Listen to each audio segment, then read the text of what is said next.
Senior सहाफ़ी और तजियाकार सुहेल वड़ाइच के मुताबिक आजकल अदलिया की एक और नाइंसाफ़ी यानी नवाज शरीफ के खिलाफ फैसले भी ज़ेर बहस हैं। हाल ही में मियां नवाज शरीफ ने JIT के मजवज़ा नाम व्हाट्सएप करवाने वाले जज शेख अजमत सईद का नाम लिया है और कहा है कि उन्होंने ग्रेड 19 की एक खातून की प्रमोशन की सिफारिश की। जब इनका काम न हो सका तो उन्होंने एक मुकदमे में फैसला सुनाते हुए कहा कि अडियाला जेल की एक कोठरी वज़ीर आज़म के लिए खाली है।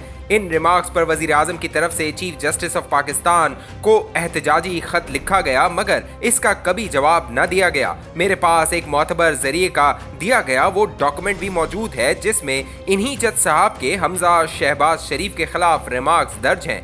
ये इस दौर की बात है जब जनरल मुशर्रफ के दौर में ये जज साहब नैब के लिए काम करते थे। इस डॉक्यूमेंट से जाहिर होता है कि माय लॉर्ड पहले ही से शरीफ खानदान के न सिर्फ खिलाफ थे बल्कि इनके इस इख्तिलाफ के बाकायदा सबूत मौजूद हैं। जब इनका शरीफ खानदान से नफरत और तासुब का ताल्लुक था तो फिर इनका फैसला तो नवाज शरीफ के खिलाफ ही आना था। इन्हीं दिनों में जब वजीर आजम नवाज शरीफ के खिलाफ मुकदमा जेर समात था तो एक नून लीगी वजीर खुफिया तौर पर एक माय लॉर्ड से मिले तो उन्होंने कहा नवाज शरीफ इस्तीफा दें, हम पर बहुत दबाव है। दिलचस्प बात है कि ये वही ख्वाहिश थी जिसका इजहार जनरल ज़हीरुल इस्लाम ने मलिक रियाज के जरिए नवाज शरीफ से किया था। गोया ISI के सरबराह जनरल ज़हीरुल इस्लाम और इस माय लॉर्ड का मौक़िफ़ हैरानकुन तौर पर एक ही था। ये भी इत्तला मौजूद थी कि एक माय लॉर्ड की शराब नोशी की फिल्म एक इदारे के पास थी और वो उससे ब्लैकमेल हो रहे थे। एक और माय लॉर्ड जो सुप्रीम कोर्ट के बेंच में शामिल थे, इनके बड़े भाई इत्तेफाक ग्रुप में मुलाजिम थे मगर वहां से निकाल दिए गए। इस वजह से ये जज साहब और इनका खानदान शरीफ फैमिली के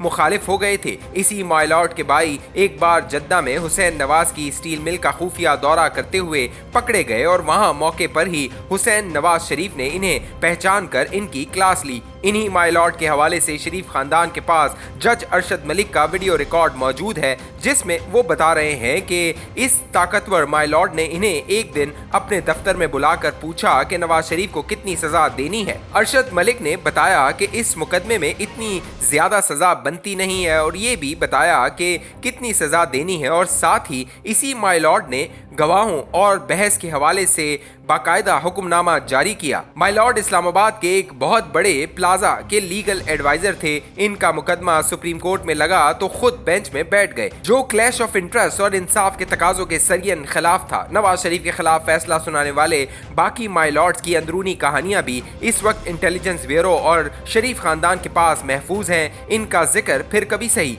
आज जो कुछ खिलाड़ी खान के साथ हो रहा है इस पर भी इंसाफ के ऐवानों के किरदारों के हवाले से नित नए सवालात उठ रहे हैं। पहला सवाल तो ये है कि भुट्टो हो या बेनजीर, नवाज शरीफ हो या यूसुफ रजा गिलानी, सबके ट्रायल ओपन अदालतों में हुए।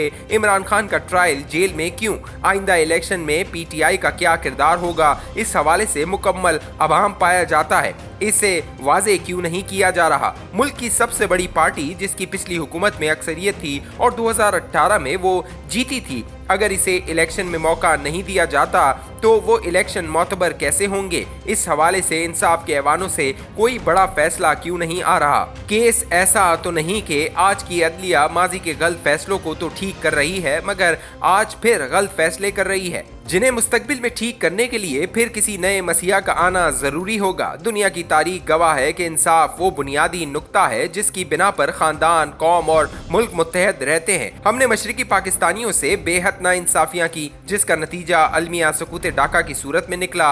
याद रखें कि अगर वालदैन भी अपने बच्चों से इंसाफ न करें तो बच्चे इनके खिलाफ बगावत करके इनसे अलग हो जाते हैं। ऐसा हर रोज हमारे सामने होता रहा है। अदलिया ने हालिया तारीख में पीपल्स पार्टी के साथ बहुत ज्यादतियां की। बेनजीर भुट्टो कभी इस अदालत में और कभी उस अदालत में इंसाफ की भीख मांगती रही मगर मुतकबर और बुख से भरे माय लॉर्ड ने इन्हें कभी इंसाफ न दिया। नवाज शरीफ कभी मुक्तदरा और अदलिया के लाडले थे मगर मुक्तदरा से लड़े तो अदलिया के भी मुबगोस और मातूब ठहरे और फिर इस वक्त के माय लॉर्ड्स ने इनके खिलाफ नफरत भरे और गैर मुनसिफाना फैसले दिए। मौलाना अब्दुल कलाम आज़ाद से रवायत किया जाता है कि तारीख की सबसे बड़ी नाइंसाफियाँ इंसाफ के ऐवानों में हुई हैं। इस कॉल के हवाले से पाकिस्तानी अदलिया की नाइंसाफियाँ मुल्क की रूह और जिस्म पर मुसलसल कचूके लगाती रही है। है। जस्टिस मुनीर के बदनाम ज़माना मौलवी तमीजुद्दीन खान केस के फैसले के बाद भुट्टो फांसी केस ने तो इस बात पर मोहरे तस्दीक सब्त कर दी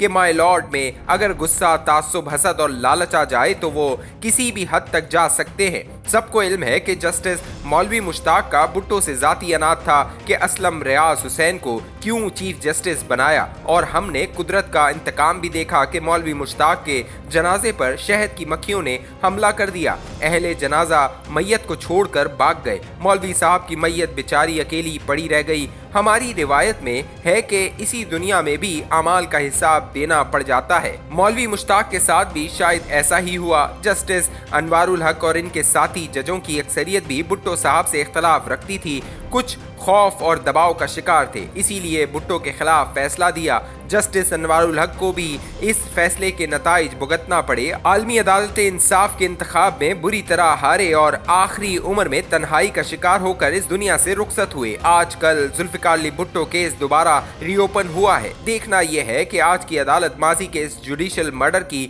सियाह तारीख कैसे दुरुस्त करती है। सिर्फ भुट्टो केस ही नहीं, ये भी साबित हो चुका कि मोहतरमा बेनज़ीर भुट्टो के खिलाफ फैसला भी सैफुर रहमान और नवाज शरीफ के दबाव पर सुनाया गया था। यही वजह है कि जस्टिस कय्यूम और जस्टिस राशिद अजीज को मुस्ताफी होना पड़ा था। कुदरत का अजब दस्तूर देखें कि जस्टिस कय्यूम ने ही बेनज़ीर के खिलाफ फैसला सुनाया और बाद में जब वो मुशर्रफ दौर में अटॉर्नी जनरल बने तो उन्होंने ही स्विस हुक्काम को खत लिखकर बेनज़ीर भुट्टो और जरदारी के खिलाफ मुकदमात खत्म करने को कहा। आज वही सलूक इमरान खान के साथ हो रहा है। तारीख के कटहरे में माजी के माय लॉर्ड्स गलत ठहरे और भुट्टो, बेनज़ीर और नवाज शरीफ ठीक साबित हुए। ये ना हो कि आने वाले दिनों में आज के माय लॉर्ड्स गलत साबित हो और इमरान खान दुरुस्त।